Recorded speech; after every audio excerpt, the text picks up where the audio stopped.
How's it going, guys? My name is Tavares, and today we're going to fix the one thing that makes this car so rare in the Lamborghini world, and that is that manual stick shift. And if I mess up, it's a lot of money to replace it, so it's probably good that I'm fixing it with an angle grinder. Please wish me luck. I'm going to need it.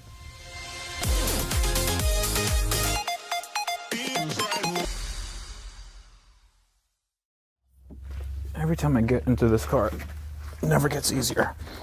Maybe I should put a seat in here. Ooh, okay, that's sharp. So if you guys are new to the channel, thank you so much for watching. I really hope you enjoy this video because we're breaking records today. I'm very certain that this modification or this repair has never been done by anyone, ever. And what I'm talking about is the fact that this shifter is welded, and it's welded very, very poorly, and it's welded at an angle. So the shifter goes up and then it goes off at a weird angle, and although I can shift through the gears, I can't put the gate on. And this gate I had to get on eBay because the car mysteriously didn't come with one. This cost $700. But the reason why this came off in the first place was when this car was in Iceland and it was filming for all the scenes, this actually broke. And that, believe it or not, is a common issue with these cars when they're in colder climates. You see the metal fatigues. I know that the later LP640s did not have this problem, but the earlier O2s and O3s did. And there's a lot of threads on the Lamborghini forums about people with broken shifters. The thing that makes this such a pain in the butt is the fact that Lamborghini, in their infinite wisdom, made this shifter rod very, very hard to take out. It's not impossible, but it is very difficult to take out while the drivetrain is still intact. A lot of Lamborghini techs will tell you that you have to take out the transmission to do this job, to take out this assembly. But I don't think that's the case, and hopefully we won't have to figure that out. I think I can do all my repairs here in the car, which is gonna be a daunting task, but if push comes to shove, hopefully I won't be underneath the car getting demonetized from all the cursing I'm doing. So what sets this shifter apart from any other shifter, including the one in my Gallardo, is the fact that the shift knob does not come off. The shift knob and the rod is one piece of turned aluminum, titanium, steel, I don't know what it is. And it only comes off right here. And it's a threaded rod into this lower rod right here. So what we're gonna have to do is we're gonna take off all this welding and maybe repair it with some tools I have. And I'm gonna attempt not to weld this just because I don't know what kind of metal it is and I don't know what the integrity is. And also I'm not a very good welder. So I'm gonna run what I brung. Let's get to grinding. That did not sound right.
So all you Honda boys that think that you have a short throw shifter, bruh. All right, so here is the mangled mess that now is my shifter.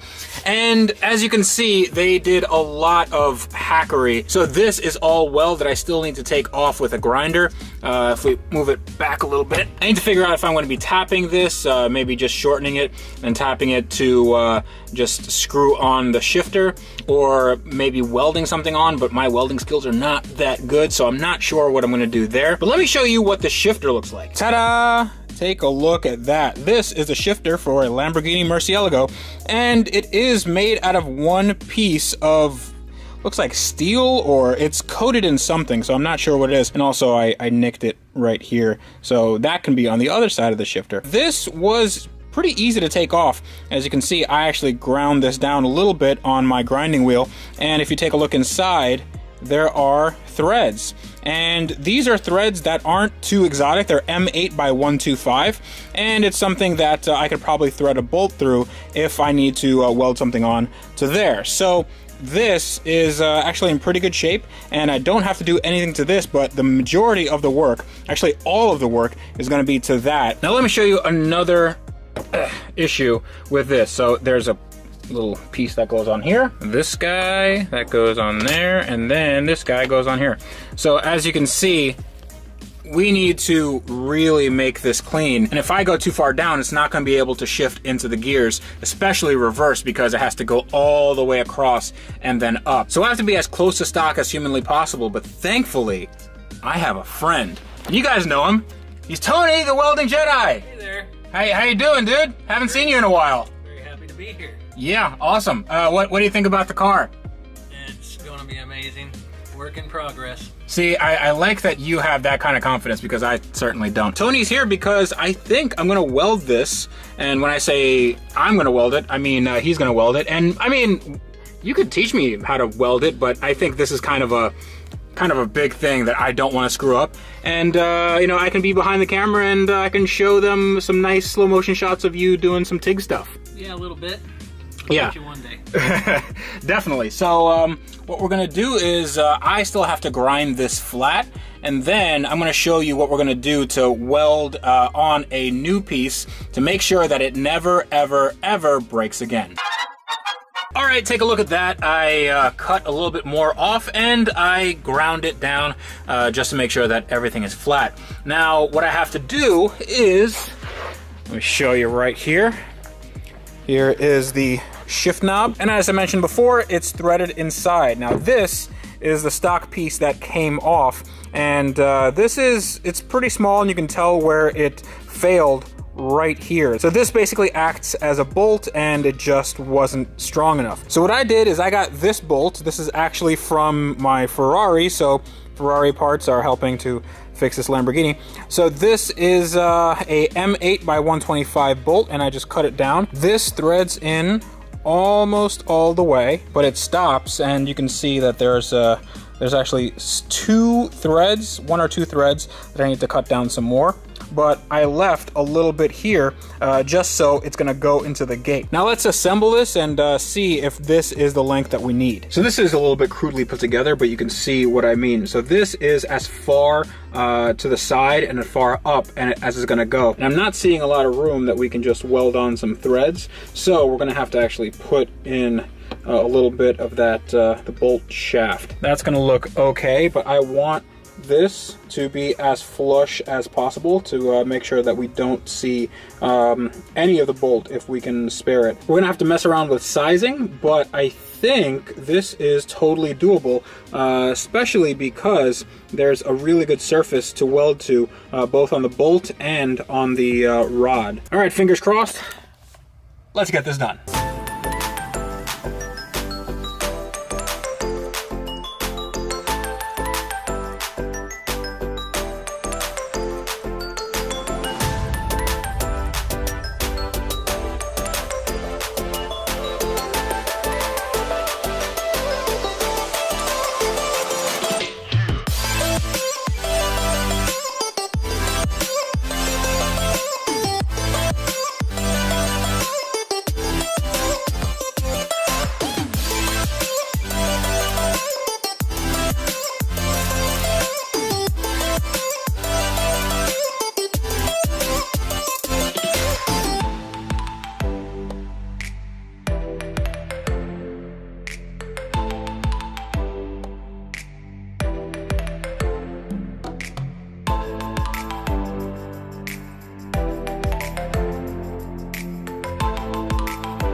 All right, guys, take a look at this. Focus. There we go. This looks like new. This looks like it was factory made like that. So, what do we do? What did you do? Because I didn't do anything. We welded a bolt on there. Yeah, we did. So we went to Fastenal and we got a grade 12.9 bolt, which is the highest tensile strength bolt that they have, and we just cut it to size. And you also did some magic to make sure that the weld penetrated as far as it could, right? Yeah, I had to.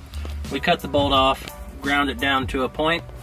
So whenever I welded it, it gave it 100% weld. So it's like a solid piece of steel now.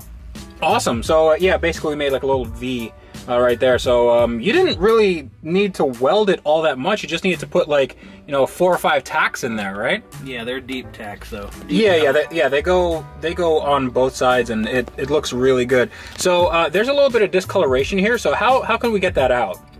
Emery cloth, sandpaper, just even a file. And what kind of welding wire did you use? I used stainless steel 316. I'm obviously worried about this, you know, breaking off if I'm shifting sort of briskly. Is this something I'm gonna have to worry about in the future? I'd like to say with my welds, no. So what I think is the weld is not gonna break. If anything, what's gonna break is the bolt.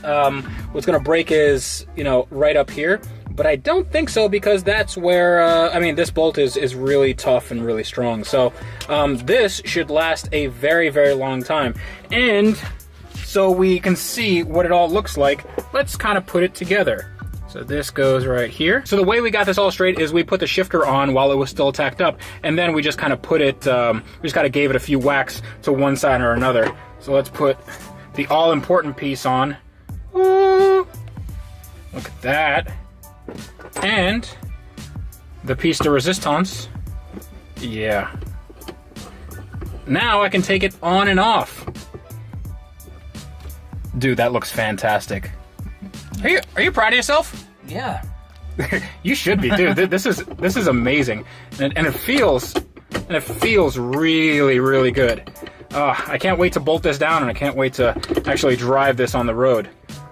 This looks freaking amazing, dude. All right, guys, that is it for today's episode. I'm super pumped about how this came out. I mean, now I have an actual gated manual in my Lamborghini Murcielago. I have to pinch myself, but I have to thank this guy right here for getting all that done.